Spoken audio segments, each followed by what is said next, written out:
Hey y'all, this is going to be the lecture on immigration in the cities.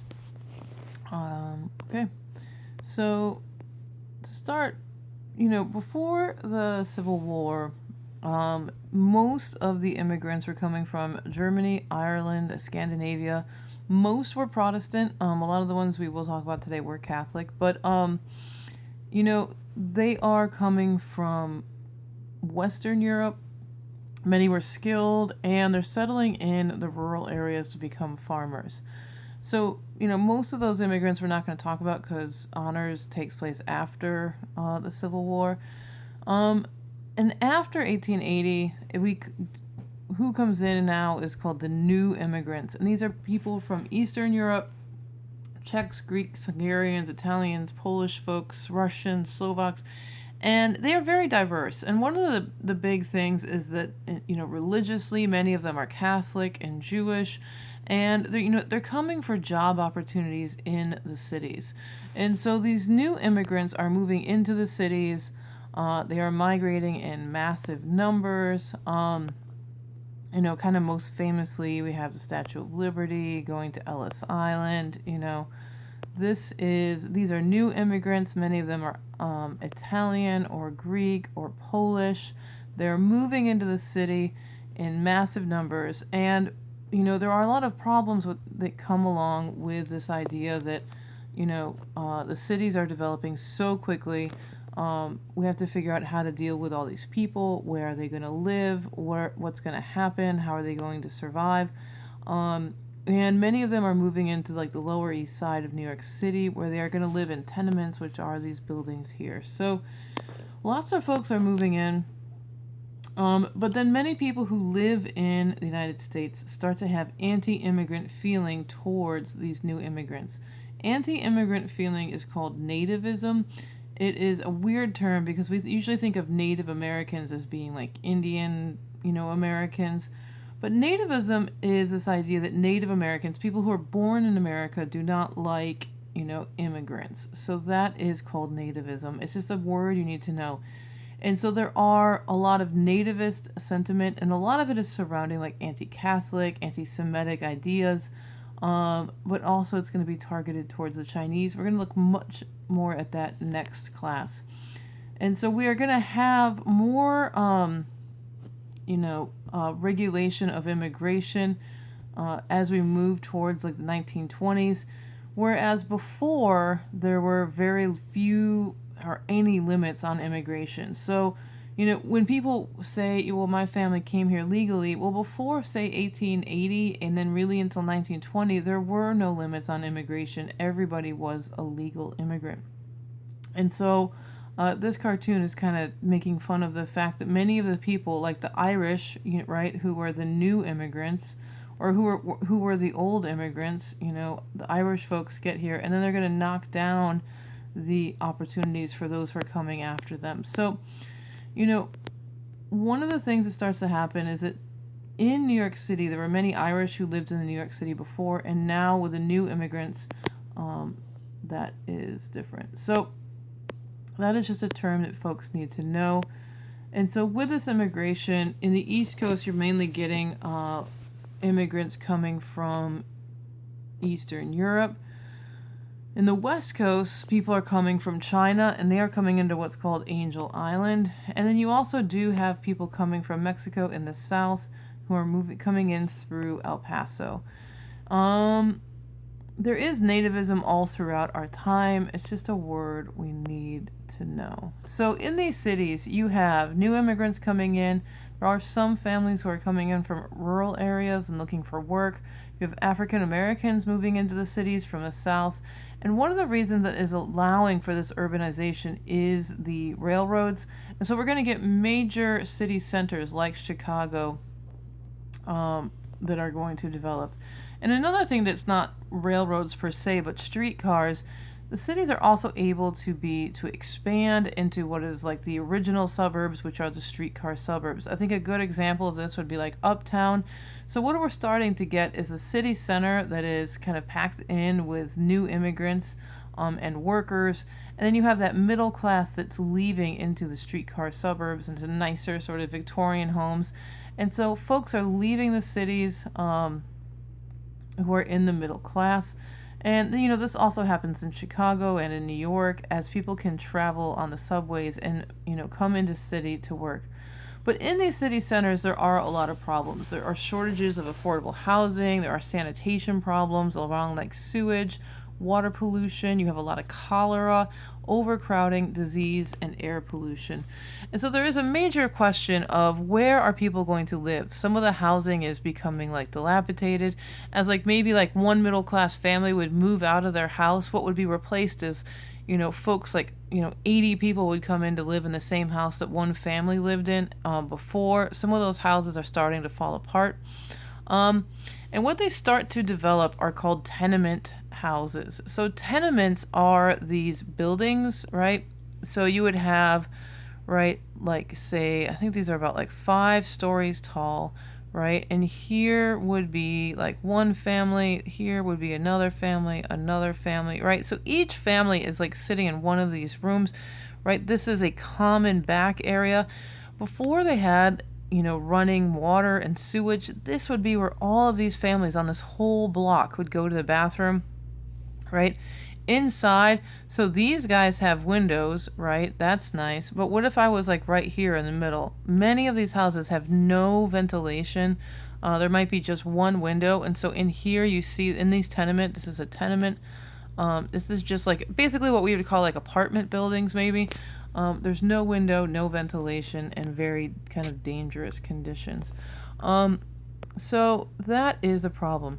So the question is, how are we going to run these cities? As more and more folks are coming in, what is going to happen? So what happens is political parties start to control local and state governments. And really the political party who is doing this is going to be the Democrats, are going to organize these immigrants, starting with the Irish, and they are going to become a powerful force in local governments. And cities are growing fast, it's disorganized, and they need to come up with like police, welfare, fire.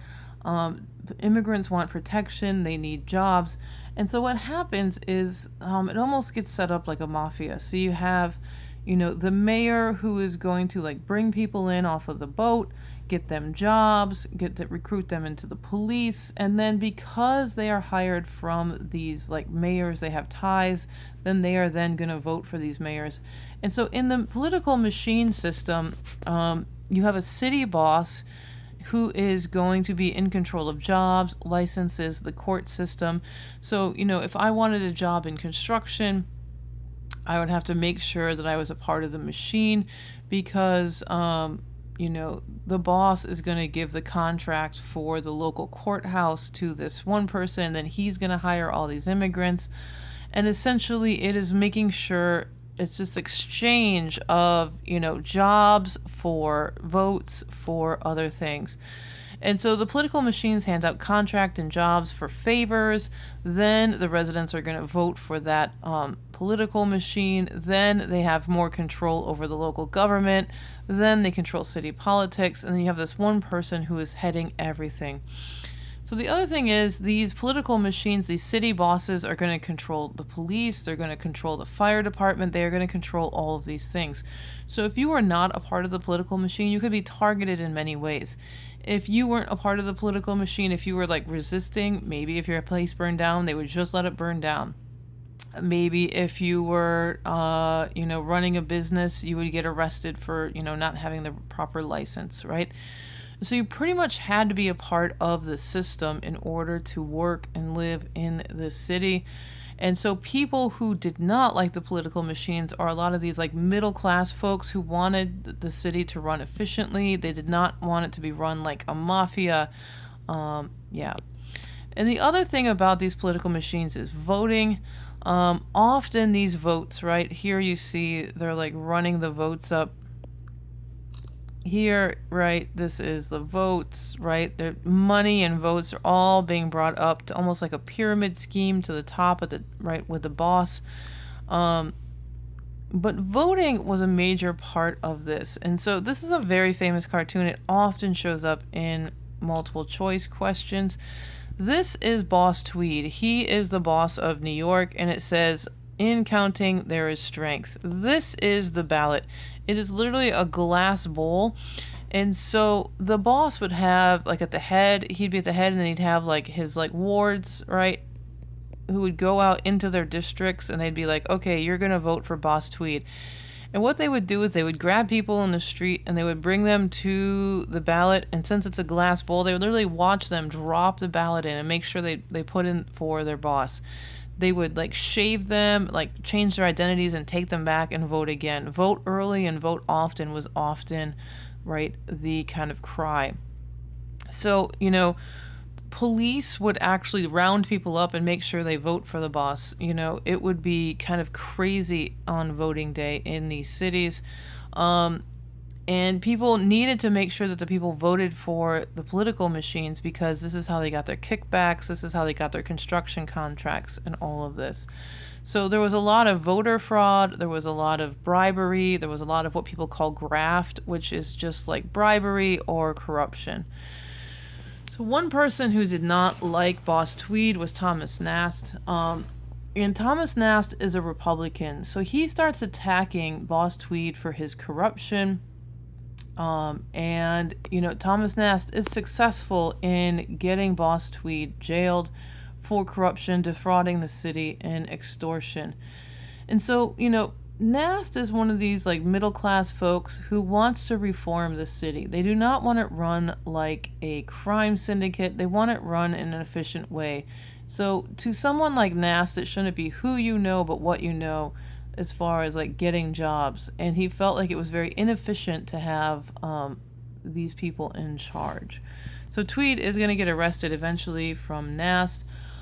And, to some folks, these political machines, they were just a way for things to happen. Because it happened so quickly, these political machines, when they defend themselves, they're like, well, listen, nobody else was doing anything to help these immigrants. We are the ones who do it. So there are a lot of reforms that happened during this time. In 1880, they had to have, 20 toilets or one toilet for every 20 people. And this was, like, at the time, an amazing regulation where people were like, it's not possible. We can't possibly have that many toilets for people. But yeah, so you would have, like, something like this would be in the back of those tenements, right? Those, like, apartment buildings. And you would have, I don't know, probably, like, many more than 20 people per toilet. These things would back up. They were supposed to be flushed, but they got all stinky. No one would flush them, right? And so it was an issue. Anyway. So somebody who tries, and this is an example of a progressive who tries to make some of these changes, is Jacob Riis, and he writes a book called How the Other Half Lives. So he's targeting that middle class who's living in the suburbs, and he's just like, open your eyes to what is going on in these tenements. So these tenements are, again, like apartment buildings, and you would have something like one family living here, one family living here, one family living here, and we're talking big families, right? There is, like, very little ventilation that's happening, and, they're kind of stacked on top of each other. They do make other regulations, like you have to have a window in these tenements. So over time, they do make some changes. But this photojournalist goes into these tenements, and his goal is really to, like, create reform, to make people empathize with these immigrants. We're going to talk more about social Darwinism in the next class, but, a lot of people were pretty, they just didn't care about immigrants. They were like, if they're poor, they're poor. They're poor because they deserve it. They're lazy. They don't know anything. There's a lot of racism against, immigrants who are coming from these places. Nativism as well. And so people were like, well, maybe they're poor because they deserve it. And so what Jacob Riis is saying is, look at this woman, right? He's very much trying to make you empathetic towards her. The way she has her gaze, it looks almost like the, Mother Mary with the baby Jesus. Anytime you see a baby, someone's trying to, like, get you to empathize with them. Some people even think this is like a halo, right? She looks like, that, like, iconic Mother Mary, right? She's looking up. She looks empathetic. And, like, people are like, listen, help this poor woman. She deserves it. And so that is kind of the point of Jacob Riis and a lot of these other progressive reformers we will eventually talk about. He also goes in, this is called Lodgers on Bayard Street. There is probably like 8 people in this photo. It's crazy. There's like, let's see, we got, 1, 2, 3, 4, 5, 6, 7. I don't know. There's probably another guy here. 8. These folks would be working all day. They're working for like 13 hours a day. And then at night, they can't even afford a house. They're living in a place with no window with like 10 other dudes in one tiny room. So you can imagine it is very stuffy, very smelly, and very terrible, right? And this is, again, the tenement living. So Jacob Riis also looked at like children, right? He's trying to get people, whenever you want to make people empathetic, you always show the children. But one thing about it is he is a photojournalist, but he definitely posed these kids. You can almost see them smirking like, haha, right? He would pay these kids in cigarettes. This is like a growler gang. These are like 5-year-olds who are like beating each other up over money. And he would be like, hey, act this out. And then he would pay them. So, this kid you can almost see is like, haha, I'm getting like, right? Anyway, so it's not all, right? He doesn't have a cell phone. He's not capturing these images as he's walking around. These are huge cameras that would take a lot of time to set up. But his point is to show the realities of the city and to get people to empathize with him. So, again, he's looking at the tenements. He's trying to get them to pass, and it is pretty successful. His book does help to get some of these things passed. Jane Addams is another one. We will look at her later. But her idea is against social Darwinism, is social gospel. We should just help folks with direct aid. What would Jesus do? So her idea is to give people things they need to help create like a moral oasis in this moral desert, to help people. Like, if you need childcare, give people childcare. If you need food, give them food. If you need a bath, give them a bath, right? This is something she does. And so, a lot of these progressives are trying to help the poor, but what they're fighting at the time is social Darwinism, and we will talk about that next time. All right, take care.